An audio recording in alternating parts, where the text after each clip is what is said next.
Hello, jewelry lover. My name is Bella Naiman, and I'm the founder of New York City Jewelry Week. Welcome to this virtual program, part of NYCJW 24. The theme for the 7th annual edition is Wander and Wander, and it reflects the multifaceted nature of jewelry as both art and personal expression. Wander captures the awe-inspiring craftsmanship behind each piece, the dazzling, delicate, or bold details that turn your head in admiration. Wander invites you to explore the wonderful and wild creative journeys behind the jewelry. It's not just about the finished piece, it's about the adventure it took to get there. Designers experiment, push boundaries, and play with ideas and materials. And this year, New York City Jewelry Week takes participants to see it all unfold. Every necklace, ring, and bracelet is a passport to a new world where innovation reigns and imagination knows no limit. So we hope that these programs will take you on that journey and are your passport as well. Sit back, enjoy, and while these are not live, we welcome your comments. So please don't hesitate to drop us a line, whether it's email or Instagram, or even get in touch with some of the incredible curators, artists, writers that have really worked very hard to bring you this program. So thanks very much. And we also hope to see you out in New York. Bye. Okay, so hello everybody, and thank you for joining us today as part of the NYC Jewellery Week virtual programme. My name is Kate Matham Spencer. I'm a freelance writer and consultant living in Paris who specialises in independent jewellery design. I'd like you to welcome to our panel discussion today, which is on jewellery with a sense of place. I've realised that quite a lot of the jewellery that I'm most drawn to writing about tells a story in one form or another, and much of it conveys a strong sense of place, so through materials or form, colour, other aspects of design. And I think this goes a long way, consciously or otherwise, to creating the emotional connection that we have with jewellery as wearers or as collectors of a particular designer. I've written about many such jewellers. So there's Melanie Eddy, for example, who anchors her designs in the shapes and memories of her Bermudan home. And she also has a retrospective open at the moment at the Bermuda National Gallery, by the way. Bibi van der Velden reinterprets with humour the teeming life of the ocean near her home in Portugal. Catherine Sarr at Almaseca uses references and motifs from the places that she feels connected to tell a universal story that I think resonates with all of us. And then there are people like Clara Shehab and Atelier Norbar who bring the colour and the culture of Lebanon into their jewels. Akansha Sethi, who translates the vibrancy of India with such great imagination.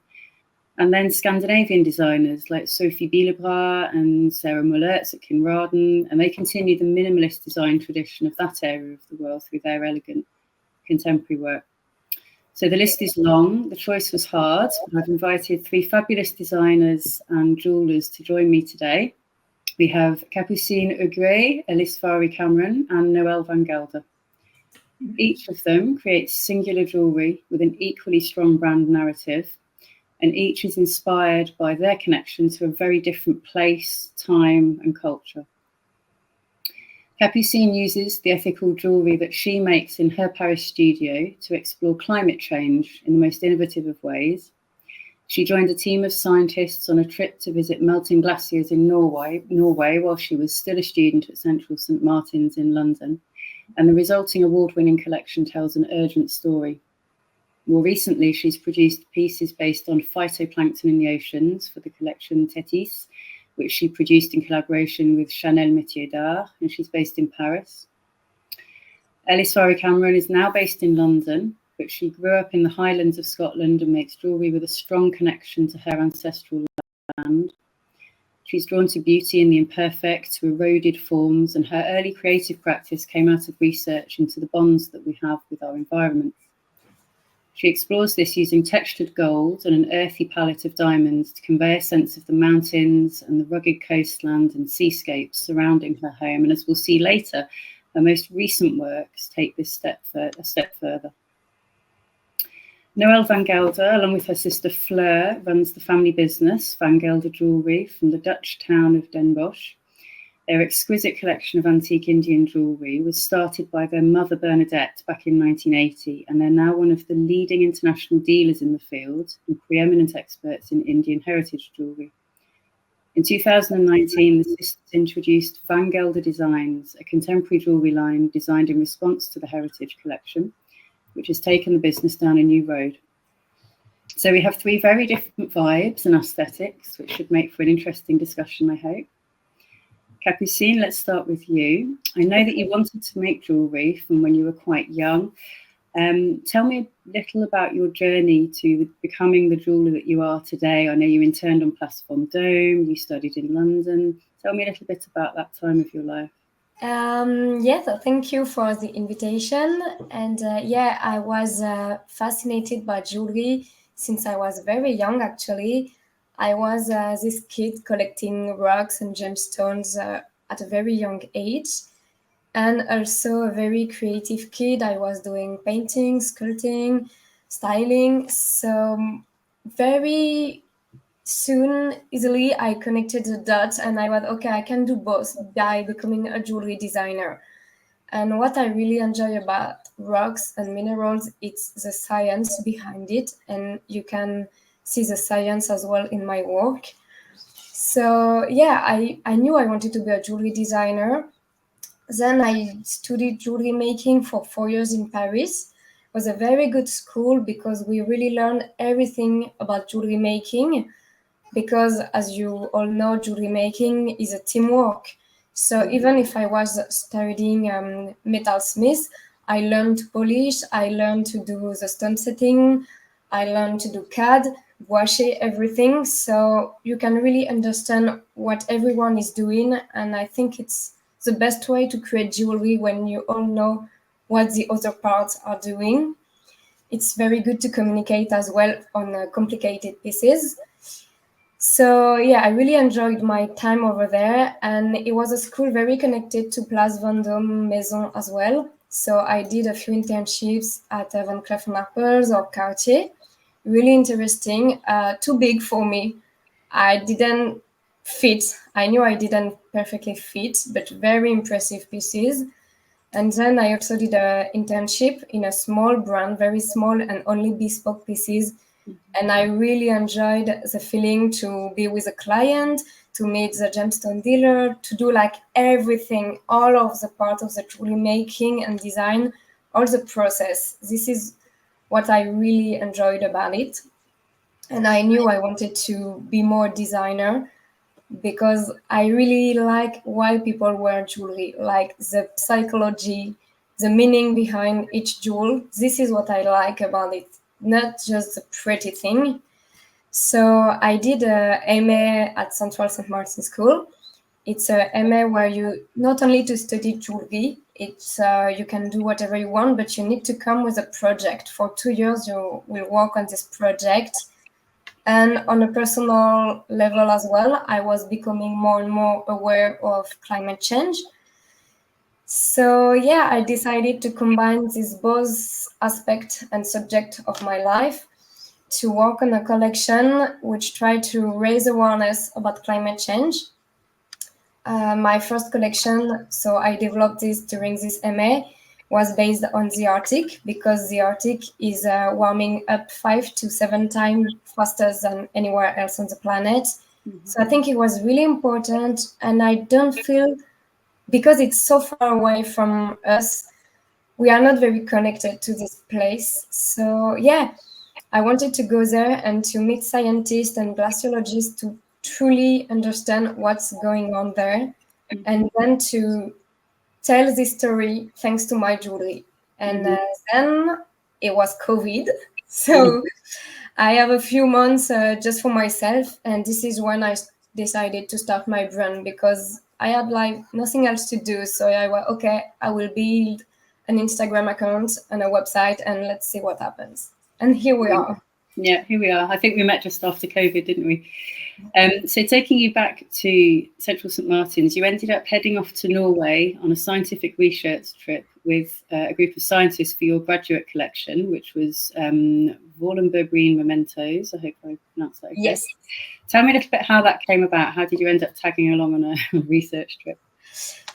Well, so yeah, I knew I wanted to focus on the Arctic, and I heard about Svalbard. So Svalbard is an archipelago in the Arctic. It's part of the Norway, but it's the northernmost settlement of the planet. You can go.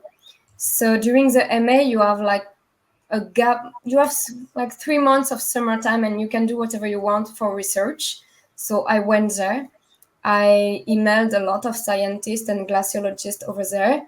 And I just told them my story. I'm a designer. I want to convey your story. I want to understand why glaciers are melting. Why is it important? What we can lose? And what message should I bring with my jewelry? So it was an amazing experience. Very like I don't know, you don't come back the same as you arrive for sure, but really, yeah, really impressive. And when I went back to London, I really felt I had a mission to convey what I felt in the Arctic and to, yeah, get people as emotional about me. I don't know if emotional is a good word, but yeah, as sensitive. Feeling it strongly. Yeah. So, yeah, that's it. Brilliant. Okay. And I remember you saying that while you were there, you gathered data, you took pictures, of course, but you gathered sort of data and research in a lot of different forms. So tell me about the different ways in which you translated that into the jewels that were in the final collection. Yeah, first of all, I really did not try to work with imagery in the first place. It was a lot about keywords for me. So over there, I did a lot of interviews, a lot of recording, of course, and I really tried to gather all of the information. And I think all of the designer can agree you don't design in a few days or in a few weeks. Sometimes it takes months and months to reflect on what you learned. And then you can finally give a voice to what you have in your head. So yeah, it really took me months to slowly find the right keywords. And it's a lot about the concept as well. So I have the concept of fissure. What does it mean? And a glacier, when it melts, it means you're losing a lot of important data about the past, the climate of the past, of the atmosphere. So we are losing many information. This is important. So, for instance, there's a ring like, how can I convey this idea? Or, for instance, one of the rings you saw previously was an iceberg inspired. And I went, okay, an iceberg is created when glacier is melting. You have a piece of the glacier that fall into the sea, and then because of the sea ice, because of the salt, the wind, it's gonna be carved. And this is kind of the shape for me, which naturally carves the iceberg. But you also have an hexagonal ring shank, which depicts, the molecular structure of the ice, like snowflakes. But it's broken. The ring is open because it shows like something is missing, something is not right now in the Arctic. So yeah, the idea is really about the concept and the keyword first, and then I will do my mood boards, visual mood boards, and then I will start to do drawing and a lot of iteration. Lovely. And the collection actually went on to win the Grand Prix du Jury at Hier in 2021. Exactly. I feel like there's quite a melancholic beauty to it. We've got some pictures up on the screen now. How did you convey a wider sense of that place, of Svalbard, and the different places in it that you visited? Honestly, I don't know if everything was done on purpose, but I don't know how I did get the prize. But yeah, I really, for instance, for this collection, I wanted only to have rings because I wanted the same item, but each ring had a very different keyword, a very different topic. I think it made more sense for me rather than to do a necklace or an earring. I really like the statements. And yeah, each of the ring was, okay, this one is about the iceberg, this one is about the stalactites, this one is about the broken snowflakes slowly melting. So yeah, they all had a story to tell, and they all made sense when they were very together as a collection. You can't see one and understand the whole Wallenberg Brill Mementos collection. You need to see all of them together to perfectly get the feeling I was trying to tell. And for me, what represents the best the collection is the idea to freeze in metal the ice ephemerality, actually. Like to show it's so fragile, we are losing it. So I really wanted to encompass this in metal. Good time capsule. And finally, why is ecology so important to you, and how have you come to use jewels as a platform for raising awareness? I know you touched on this in the first question, but honestly, I think I've been very, very lucky because my parents are absolutely not creative people, but they really enjoy to travel the world. And when I was a kid, they really brought me in many different places, and which is not sustainable right now because I know, but we traveled a lot, and I remember to be amazed in many, many different places and thinking this is so pure. Nature is amazing. Nature is perfect. Like everything is so perfect, and this is also what I like in science. Like photosynthesis is a phenomenon absolutely magic when it's fascinating for me where how tornadoes form or phytoplankton works or even a snowflakes, the formation of a snowflake. This is completely incredible, I think. So yeah, it's the fact to travel a lot, I think, and to be amazed about the beauty of the world. Very cliche, but I was, oh my God, I really want to connect with the nature and to convey a message through jewelry. And yeah, I think that's it. I think it's so beautiful. It's really so beautiful to listen to you, and really, especially this last part, what I think we all feel is so obvious. All these miracles happening, we are surrounded by complete little miracles and little, actually big miracles, which we all, feel so that it's so obvious. It's so that you are through your collection, you're really honoring and creating more awareness of this. Thank you. Super important. So I feel so honored to be in this panel with you. Really, congratulations. Oh, many thanks. Yeah, wonderful. Yeah, it's a really beautiful marriage of science and adornment, isn't it? Do you want to just say a few words on the brooch that we've got on screen here? Because I know that's a particularly special piece, isn't it, that you showed at Gem Genève last year? Yeah, it's my first very high-end jewelry piece. So it features a 100 carat topaz, and it's part of my phytoplankton collection named Tethys. And you have a lot, so the shape is from a plankton called Crystalloria echinata. That's the name of the brooch, because for each of my jewels, the name is extremely important. It conveys data and convey keywords, as I say, it's really important. And so, yeah, the shape is kind of a phytoplankton. And you have all the white dots that are diamonds and sapphires that represent photosynthesis. So really to try to, because when I studied phytoplankton, I realized actually many people have no idea phytoplankton do photosynthesis way more than the trees. And it's so important. And so, yeah, this is why I wanted to highlight phytoplankton. So the white diamonds, they represent photosynthesis to absorb the carbon and to produce oxygen for all of us. Wonderful. It's a lovely piece. Thank you. So, Ellis, moving on to you. Your work is also rooted in the north, but not quite so far up. We'll come on to your jewellery shortly, but for now, could you tell me what it was like growing up in the Highlands and what your overriding sensory memories of your home and that time are? Yeah, so first of all, thanks for having me. Yeah, when I learned what this sort of panel talk was about, and the fact that we all kind of explore that idea of a sense of place in very different ways, that was something that I found really interesting. And I love that, obviously, you say we'll talk about the jewelry in a bit, because it is kind of the narrative and the message behind everything that I think is so important in my work. And obviously in the work of both of you as well here.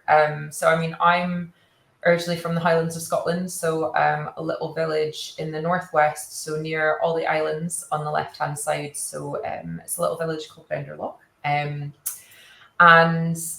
it's a very different world from anything sort of that I'm around now in terms of jewellery. I didn't have any particular experiences of jewellery as such. Like I remember I did a lovely podcast with A Thousand Facets a while ago, and she was like, what was your first memory of jewellery? And I was like, probably not like most people's first sense of jewellery, because I didn't have that kind of jewellery background. Like my family are farmers all the way back to the sort of 1500s. We can trace our farmland back to about 1503.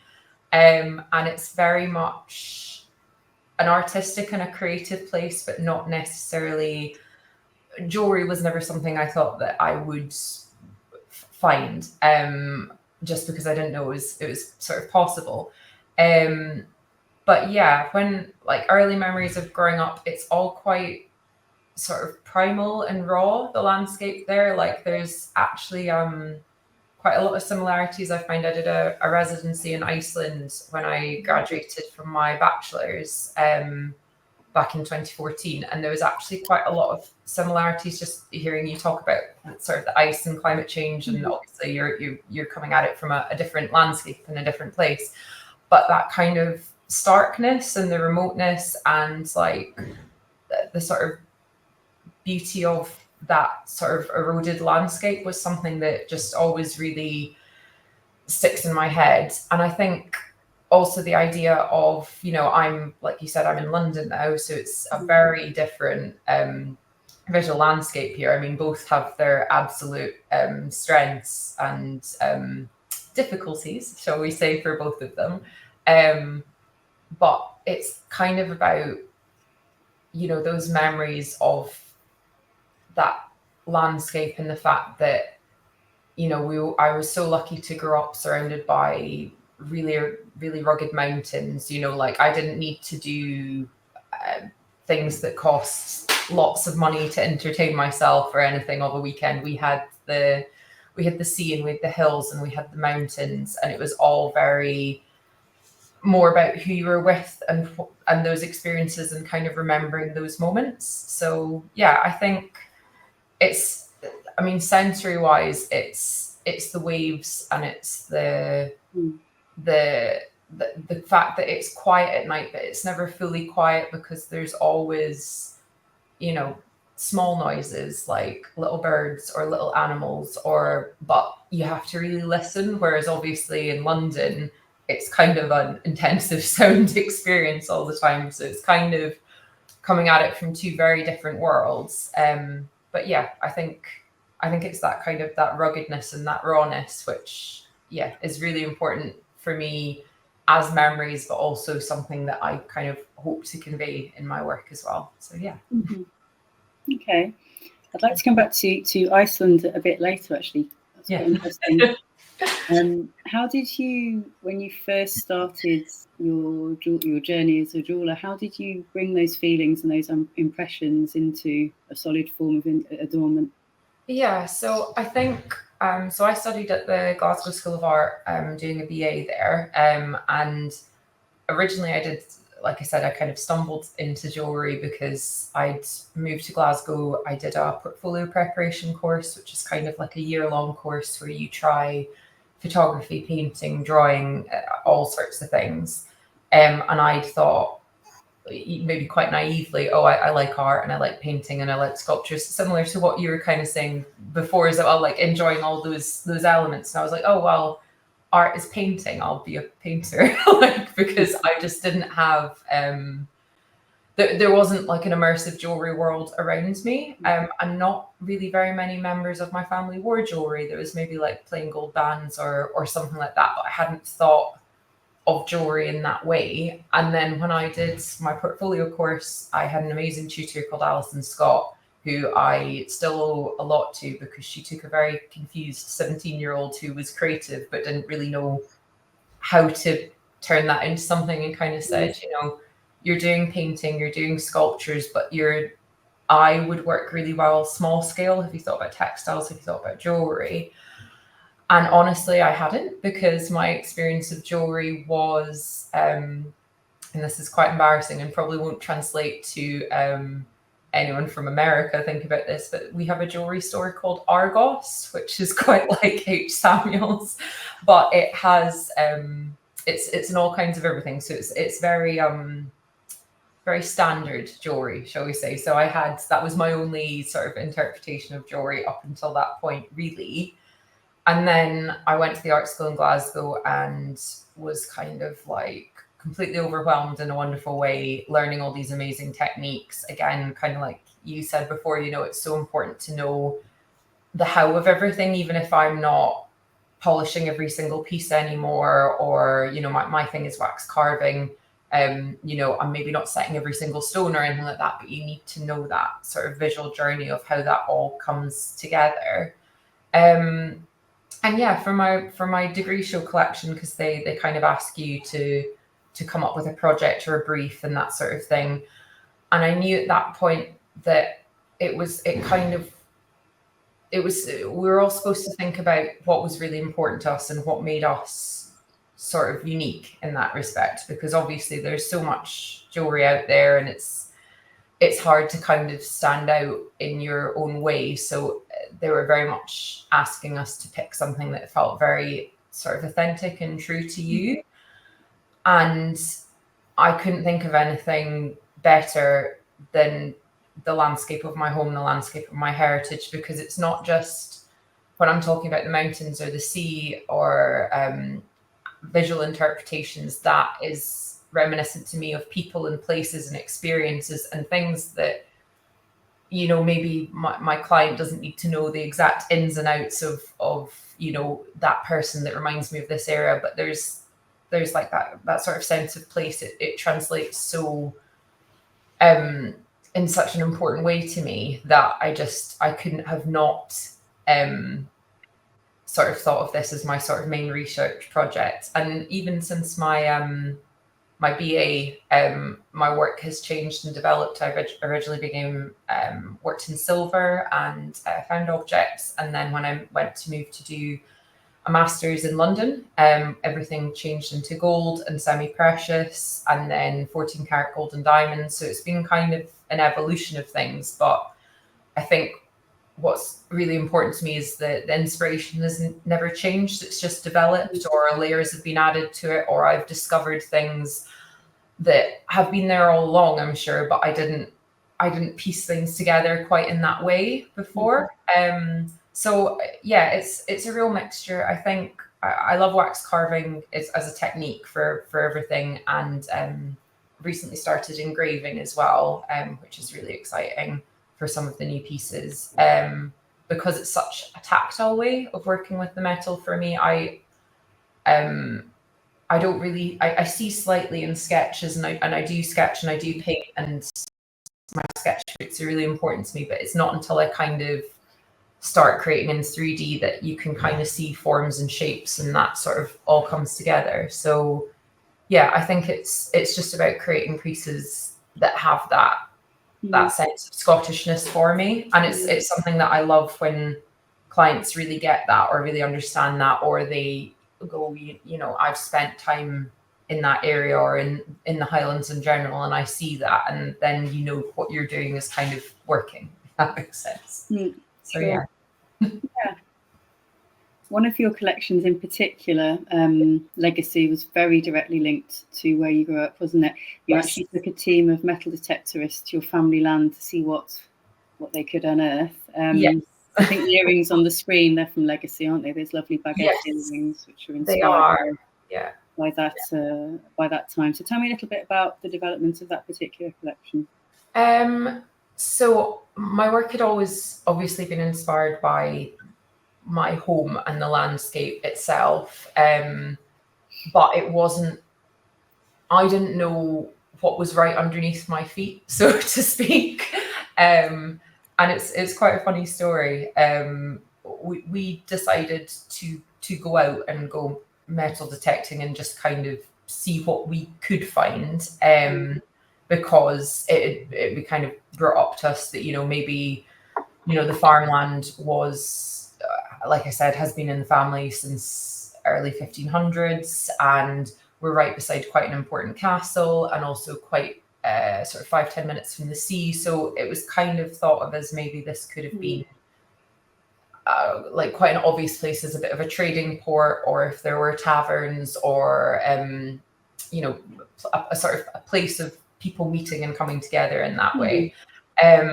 So we went out, not being quite sure what we would find, and found some really quite incredible pieces, one of which you've got up on the screen just now. That is one of our clan pins from the Cameron clan, which translates in Gaelic. It's got as you can see, like a man holding a fist, or an arm holding a fist at least, and a spear, and it translates to "we come bearing weapons," which is quite an interesting part of my history and heritage.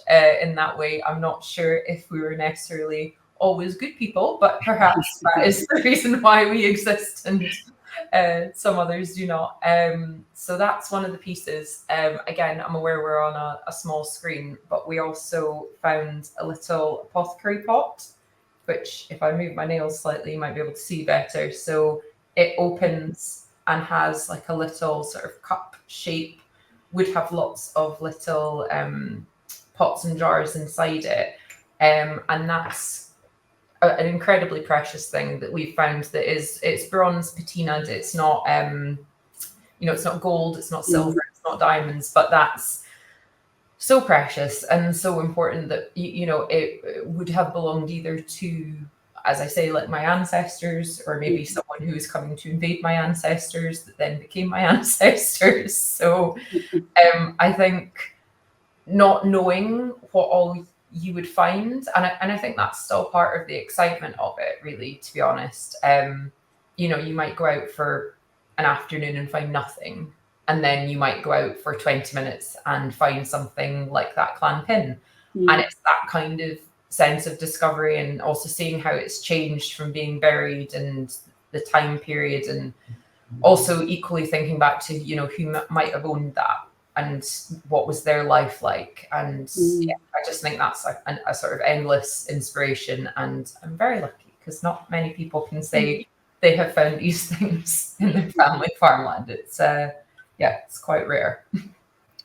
Sticking with the spirit of the clan pin, your most recent collection, Armagh, explores jewellery as armour. So this whole, you know, we come bearing arms. I think that's brilliant.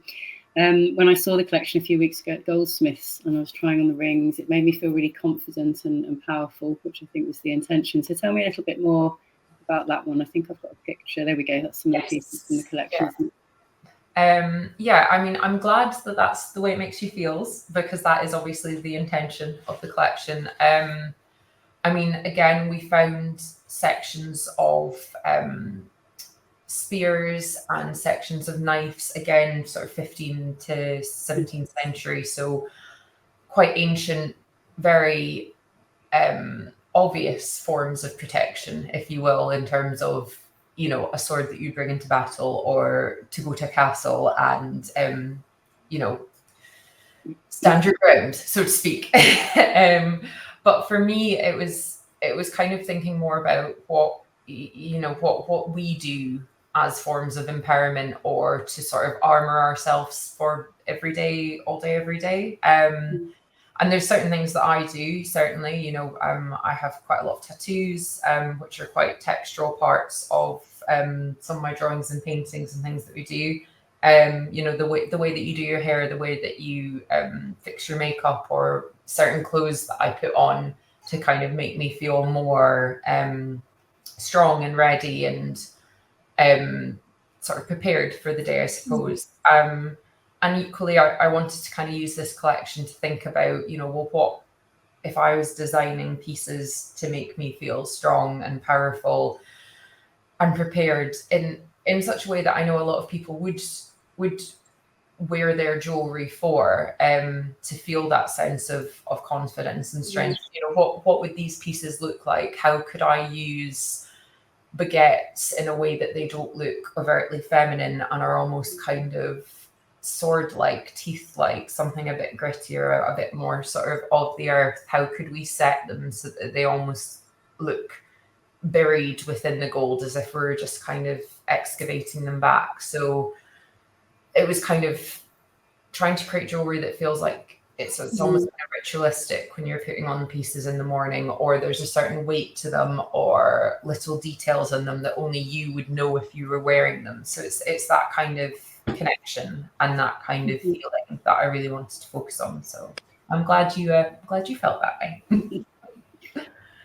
One of the first things that struck me about your work, actually, when I first saw it, was the way that you set the stones, and it's as if they're sort of buried in gold, ready to be dug up, like what you found in the earth. And how did you develop that technique, just briefly?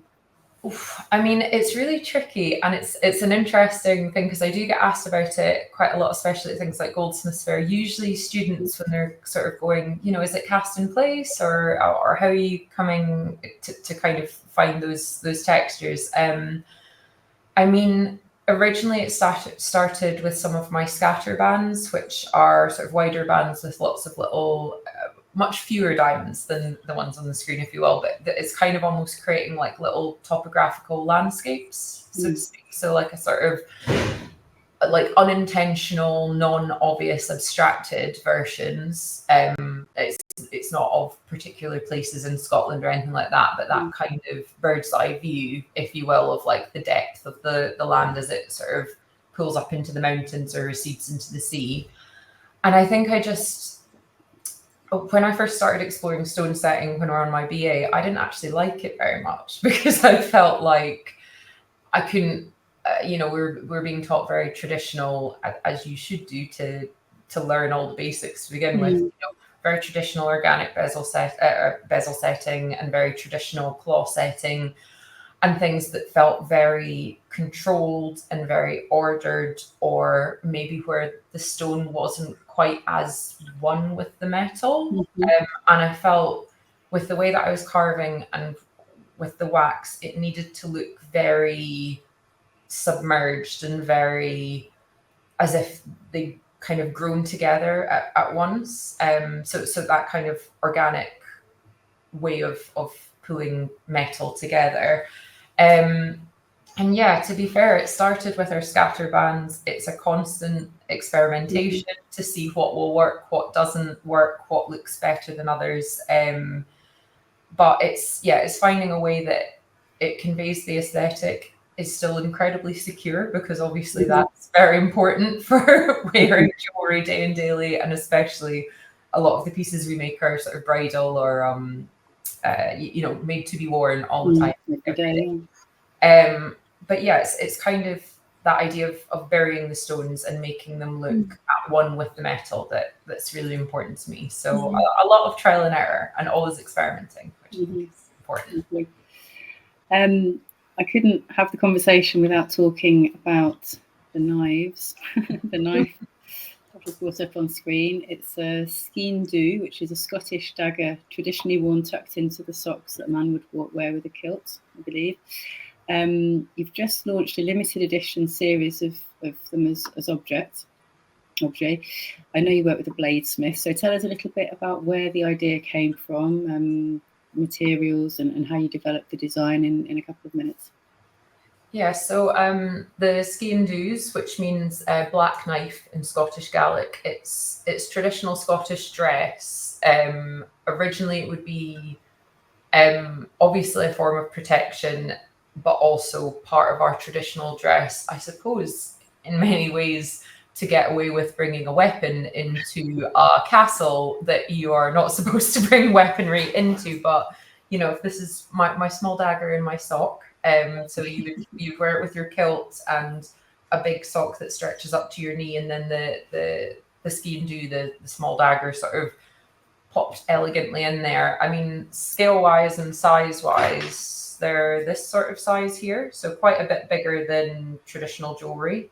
So that was another interesting exploration for me, because everything has always been, even big rings in comparison, seem a lot smaller now. But yeah, that came about when we found some of the objects on the landscape that we were talking about before, some of the, the sections of swords and that kind of a more literal interpretation, I suppose, of some of the weaponry that we found. And equally, I also had a client get in touch, an American client who has purchased several pieces for his wife over the years, asking about, would you ever make these? Are these things you make? Do you make any sort of more objects? And it is something that I have been asked for, not in these exact words before, but I do understand that if you're not a wearer of jewelry, but you like my style and you like my work, objects could be an interesting way of bringing that in. So yeah, it's been quite a long exploration. I've been working on it for a few years now, trying to get it right. But that was quite a good way of exploring things, because normally I'm working very seasonally for showing in America every February and every August. So this was kind of a bit more of a labor of love, artistic exploration as such, while still thinking about, how to give it my aesthetic, my style, make it still feel very much married with the jewelry that I already create. So yeah, all these pieces that we've been working on, they're with a bladesmith called Simon Mallet. He's actually back in France now. He was in Sheffield, but his work is much more practical. He specialises in kitchen knives, but I like the way that he photographed the work and talked about the work and the sort of methodology that he put behind the work. And also, he wasn't afraid when a slightly strange Scottish girl said, please, could you help me create some Scottish knives that he had never heard of. But it was a fun exploration, working in steel and working steel and iron, materials that I wasn't even really sure if we could would be able to sit and set jewelry in. I didn't even know if we would be able to put diamonds in the steel, how well it would be able to come together, or how well we'd be able to engrave things. But yeah, it's all come together really nicely, and yeah, I'm absolutely thrilled with how it's all, been received, and presented it at Goldsmiths Fair for the first time, and the reception that we had there was great. Yeah, they're incredible. So Noelle, moving on to you, the Van Gelder aesthetic is very different again from what we've seen thus far, and it's infused with the sights and the feelings of the regular trips to India that you've made with your family for most of your life. We'll cover the heritage collection shortly, a couple of pieces of which are on the screen, but for now, could you describe the aesthetic of the Van Gelder Designs line, the contemporary line, to us briefly? Of course. That's the contemporary. First of all, yes, I'm more than happy to explain about the Van Gelder Design. Really, truly celebrates the fusion of contemporary forms, combining the traditional Indian craftsmanship with this minimalist, modern Dutch sensibility. And I must say, each piece is really rich in cultural symbolism, and it draws inspiration from India's historic jewelry techniques and also the geometric motifs. And if you think about India, we cannot, colors, the vibrant colors are not to be missed, of course, which you also find in our contemporary. All we really appreciate historical depth combined with the contemporary appeal. And you also made, of course, introducing us, talking about our aesthetic. It was in the 1980s, our mother Gelder, who was the founder of Jewellery, she was already the Indian jewellery industry, traveling by her belated husband. She came across India. Well, she always, until now, is more between birth. You really felt that, I find everything I miss in today's antique jewelry. where she was working in during that time. And it is actually quite easy to clarify, because India is not only a country, but it's as big as like a continent. And there's not a country in the world with such a rich jewelry tradition. For example, in the Hindu tradition, which is the majority of India, they believe that in every living creature there is this inner God you need to honor while wearing. We were just hearing about jewels to protect yourself. That is also a very important topic in Indian jewelry, with beautiful daggers. And also we found wonderful inspiration on that theme, referring to Indian art history for jewelry. We also designed beautiful club earrings, which we find in wonderful antique miniatures from one of the most popular Hindu princes. And she's riding her horse, carrying this beautiful cherry wooden club inlaid with only wonderful ivory. And we, took that as an inspiration. So the aesthetic for Gelder contemporary designs is all about India, Indian jewelry, but also Indian architecture, heritage, craftsmanship, and it is all thanks to being brought up with her. Yeah, so tell me a little bit about what that was like. I'll go back to the heritage pieces. Your mother started the collection in 1980, and that's where it's all come from in response and in dialogue to that. So what was it like growing up around these beautiful items and visiting regularly and being infused with all that Indian culture? Yeah, well, growing up, our family was really immersed in the art and heritage of jewelry, and it was really thanks to the time my mother's passion and dedication. And our travels as young girls together with my mother across whole India, in the jewelry culture, in, for example, what people wear in Nepal is completely different from what they wear south of India. It took us everywhere. And our travels across India exposed us really to the country's immense cultural diversity and tradition. And it was only when we really matured that we truly understood the significance. When I came to visit last year, I think it was, I was quite struck between the contrast between your charming Northern European town and the sights and the colours and the heat that you must experience on each trip to India, and how that comes out in the jewellery. What are your thoughts on that contrast, that duality? Well, again, Kate, it was so nice having you, first of all.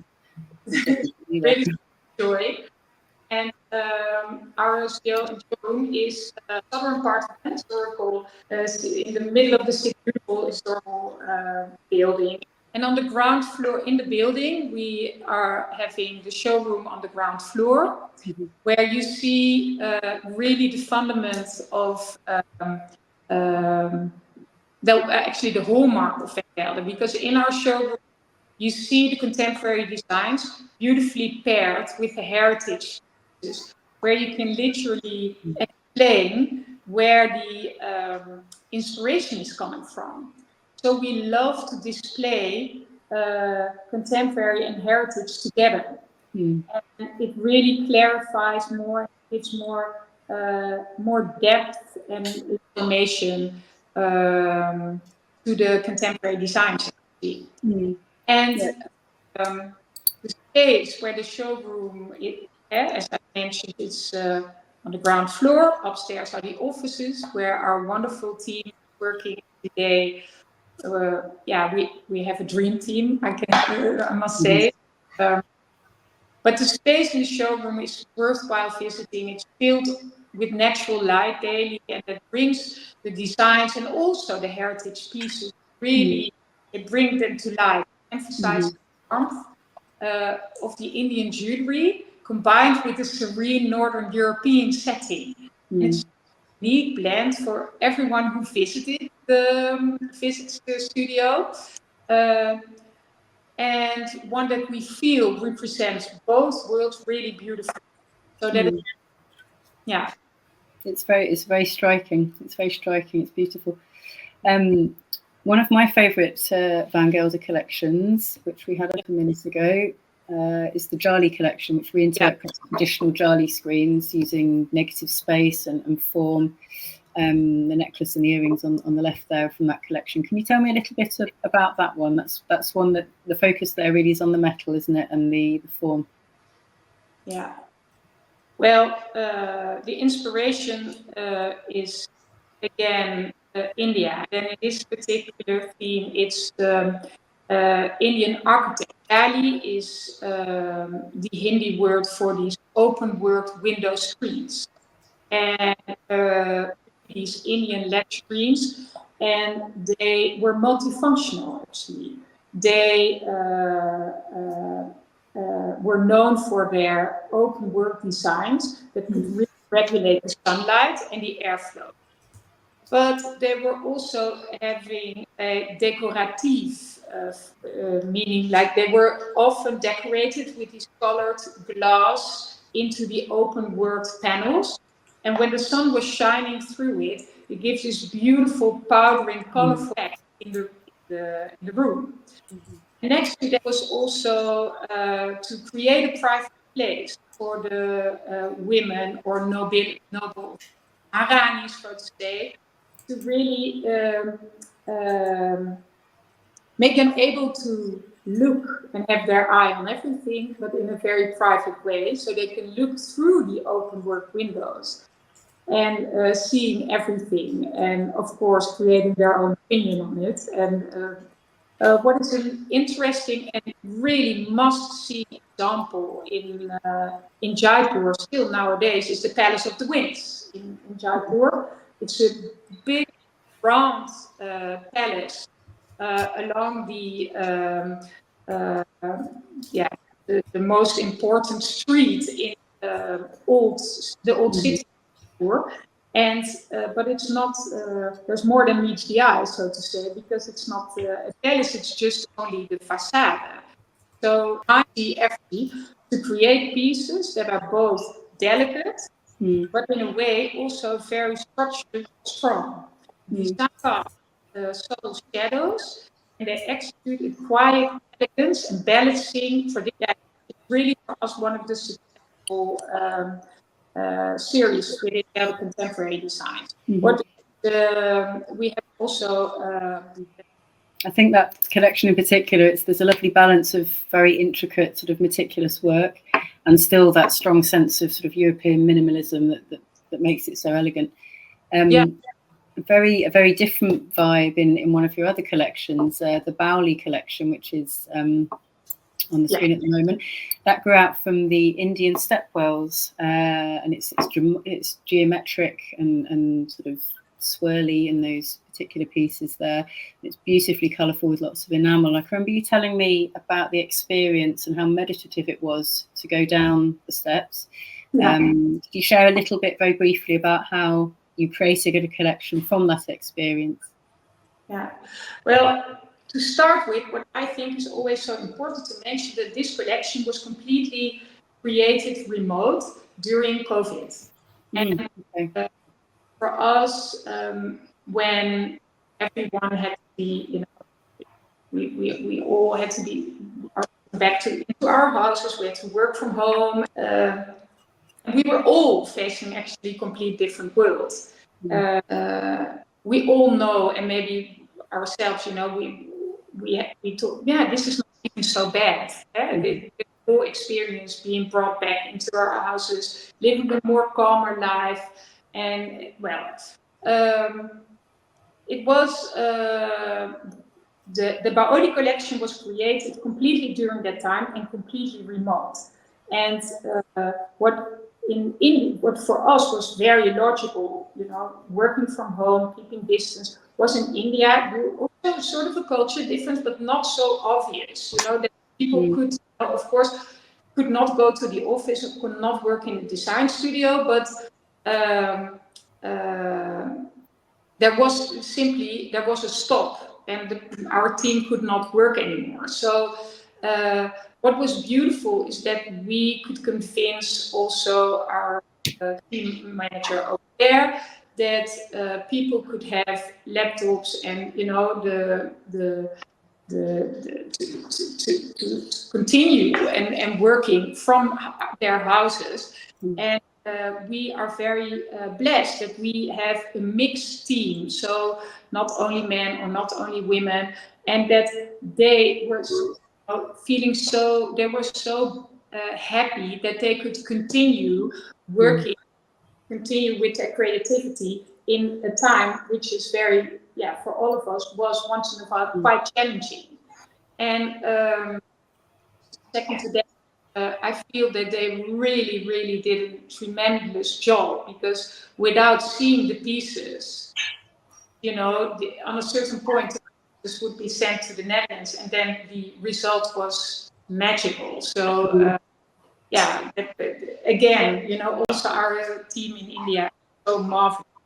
Well, bringing back the stepwell is also the Baoli series theme, which is inspired on Indian architecture. Baoli is the Hindi word for stepwell, which we find nowadays still very often in the crowded city centers of Indian cities. And most of the time, a Baoli you find near a temple. Because getting water is also something, to bath and to clean, so it's also a religious aspect in it. So that's why it's next to the temple. Second, what is very interesting is that carrying water is only done by women. Still nowadays, when it's for the temple, it's the women who carry the water. And the Baoli stepwells were created so beautifully that always when Fleur and I travel in India, we always want to visit, almost like visiting a church. We always want to visit these beautiful Baolis. And you all must experience when you enter a church, you always have the urge to look up. And in a Baoli stepwell, you go down, down, down, and it's like a very interesting linear design, and it's endless deep. What I just mentioned is that they are created in the middle of the city center, so that it's accessible for everyone. And when you go down, you feel that on a certain point, you feel that the steps you really go down into a sort of a quiet, misty depth of wells, and they create an almost meditative experience, because you know that you are completely aware that you are in the middle of the city center, but it's starting to get cold and quiet, the noise is not far away. And we felt so much inspired about that. We really wanted to capture that in a beautiful piece of jewelry. Like, we really want to honor this beautiful piece of architecture. And the geometrical designs and the colorful gemstones represented in the layered, tranquil space. It's really something, because it's always a certain clear stone, which really needs to refer to the water, which is sort of an endless, it gives this endless effect.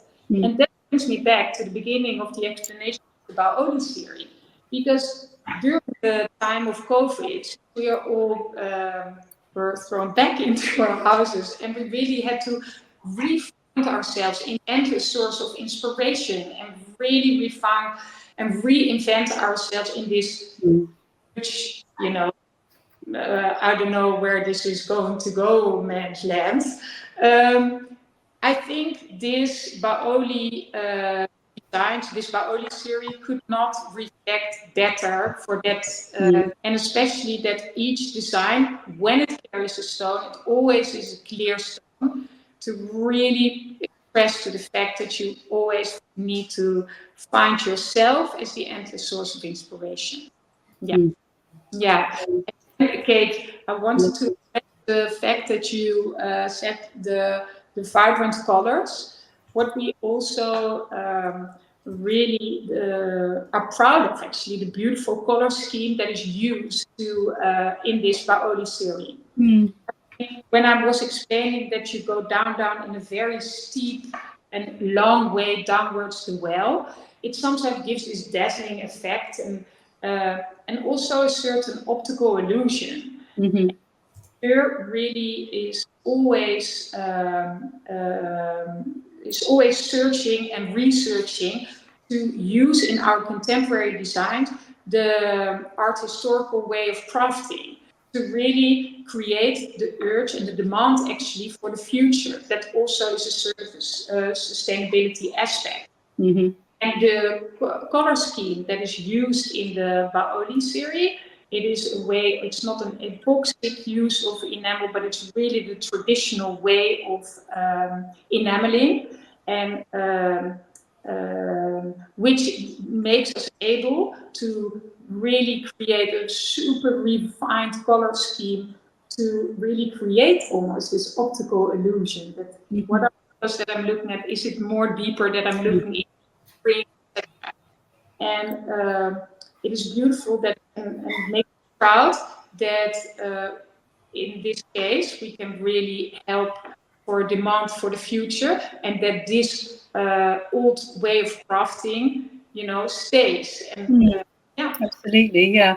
That brings me on to the final question that I was going to ask all of you, and I'll ask you first, then Noelle, because it sort of touches similarly to that. I was going to ask about materials and sourcing and how you all make them a part of your brand's identity, really. And so India has been such a centre of jewellery craftsmanship for thousands of years. I wanted to very briefly a little bit more about your approach to materials and also the workshops that you use to honour that history, just briefly in a couple of sentences.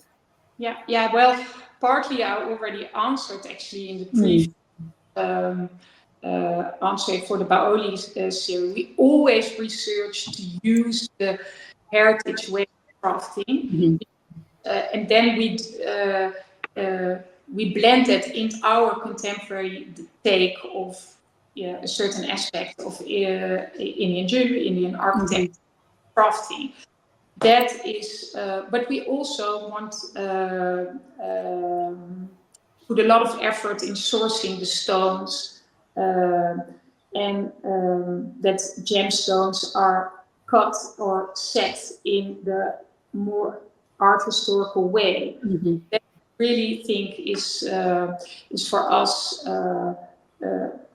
tremendously important. It really embodies the authenticity and the legacy of Indian jewelry, antique jewelry, and hopefully also Van Gelder designs.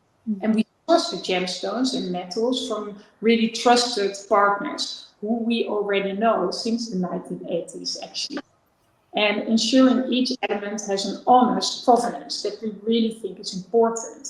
And then the pieces, our design studios, to make it easy, are in India, in Jaipur. But we are able to offer the traditional techniques over there. And that is for us key, and really, that is for us so really the core of Van Gelder jewelry. Next, also that diamonds from a certain carat, they are laser certified, so that they are honestly sourced. I think nowadays, when we really want to be a respected jewelry brand, and it has nothing to do with a big brand, or these are just no discussion, Of course, yeah, absolutely essential. And Capucine, for you, I know how important sustainability is to you. So, how about your approach to materials and sourcing from Paris? So regarding the metal, I only work with recycled gold or recycled silver when it's needed. because I believe that there's no point to use new golds. And for the gemstone, I try to have the same approach, but it's very different depending on the gemstone. Almost all of the diamonds I'm using are repurposed as well, so I get them back from old clients. It can be by myself or my diamond dealer, who I trust will only purchase old diamonds. Because I think I know there's a lot of discussion between newly mined diamonds or lab grown, but for me, recycled, repurposed is the best option. And I also love the kind of imperfections I got in the cutting and stuff. I think it brings more warmth to the design. And for the colored gemstone, totally depends. I do a lot of bespoke projects, so I really encourage my client to give me back their gemstone so we can reuse it. And this is what I really like about jewelry. It's very circular in a way. We don't throw away gold or gemstone. It's always repurposed. You can sell it, you can give it to your family, or you can just remelt everything and get a new jewel. So I like this approach. And otherwise, I'm working with very trusted partners. I try to have secondhand gemstones, but it really depends. Like for emeralds, it's really complicated because they will not age very well, I can say so. So it's really very different for each project. But I really pay attention to my partners. I know for sapphires, I try to only work as well with unetched sapphires. So it's only like 2% of the market. But for me, this is one of the standard I try to get. So it's not very easy to find these partners. At first, I really struggled. Now it's getting easier and easier, I think, because people are way conscious about it. And now it's been like 4 years I'm in the business, so also I made more connection. But I remember the first months I really struggled to find good gemstones dealer for my standard. The consumer demands it now. I think the customer sort of is driving that as well. Exactly. And also I really try to source gemstone with a story. Like, as I say, I'm really passionate about the physics behind gemology. So if I find a very cool inclusion or very particular pieces, very unusual cuts, stuff like that, this is what I like. Like really trying to work with gemstones that has kind of a character. Because I think it makes sense with my work to pay tribute to nature. This is why I want to find very cool gemstone to pay tribute to, like, amazing gemology and mineral, what we can do.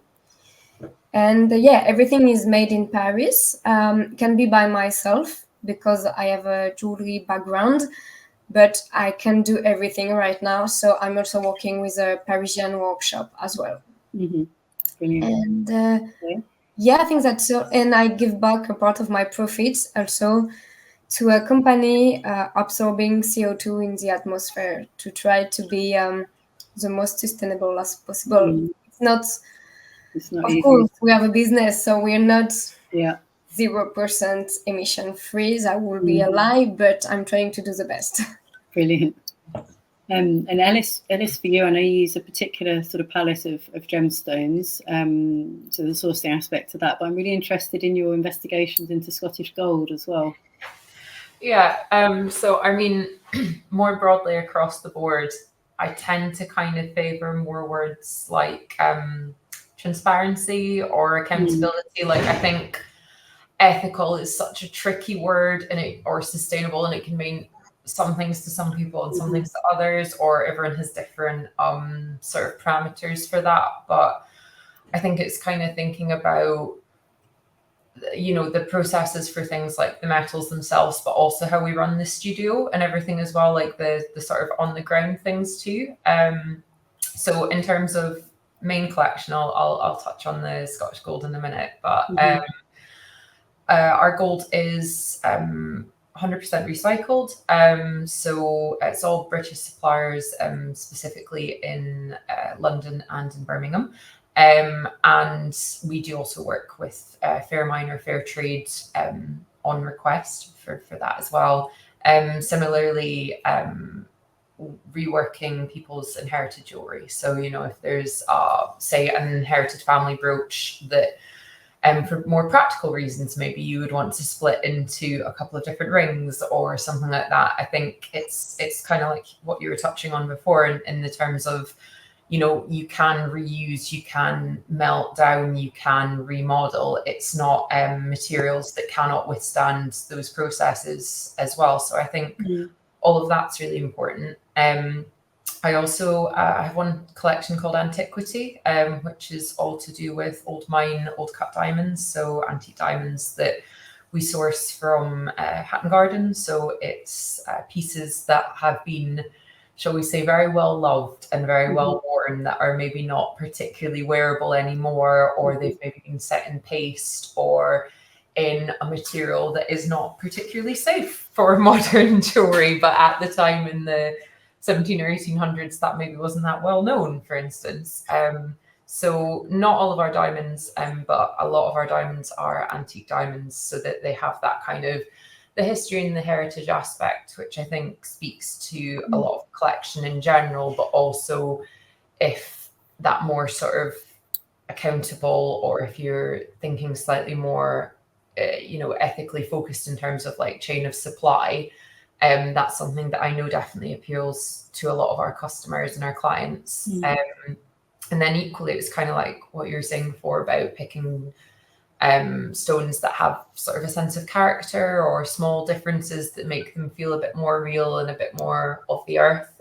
So all of our modern diamonds, it's quite traceable in the sense of it comes from particular places in Botswana, and then hand cut in Surat in India. So we're kind of following that journey.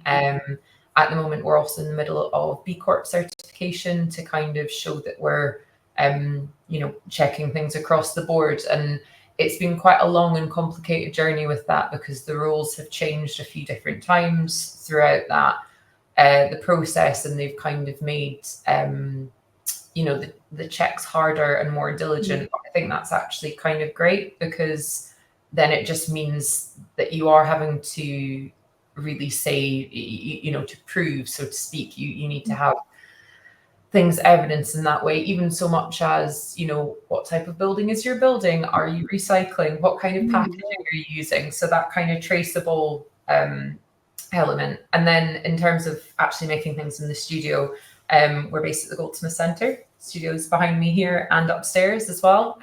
So it's all very much in the one place that we're making everything. And then so there's that kind of nice small supply chain, if you will. It's not just me making anymore. I do have a couple of other people on the team helping me, doing the things that you know, I cannot possibly set all of the diamonds now that we have. It's a very fortunate position to be in, where we are so busy, but it's finding, I think it's a lot about what you both spoke about as well, sort of trust and finding like the right people to work with. I think trust is really, really important in all parts of business. So I think that's really integral. And then lastly, more specifically with the Scottish gold that you're speaking about, we've started, I suppose there's quite a lot of similarities between us metal detecting in the land and us panning for gold, for Scottish gold. So I'm working with one particular gold panner back up in Scotland.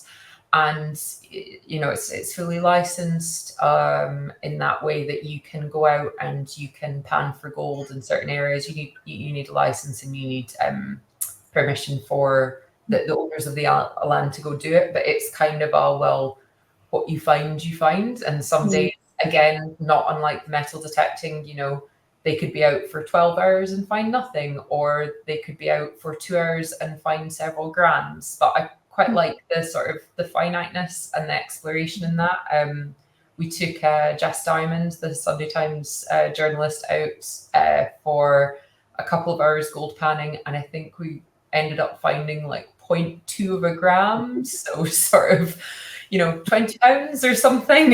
It just kind of shows it is an experiment, and yes, there are certain places that are good to look, but also there's certain times of year that you simply can't do it because there's too much snow in the hills or it's all iced over. So it is that bit more finite, which is why we're offering it as a sort of a higher price point bespoke service at the moment. But yeah, I'm working on a couple of pieces at the moment, commissions from Goldsmiths Fair actually, which again, antique diamonds and Scottish gold. So it definitely is for a certain client that I think it's great to be able to offer that. And I think, yeah, materiality is really important. So the kind of the why behind everything, I think it has to matter because the narrative's so important. Then how could it not matter across the board? Yeah, that's vital, isn't it? Yeah, yeah.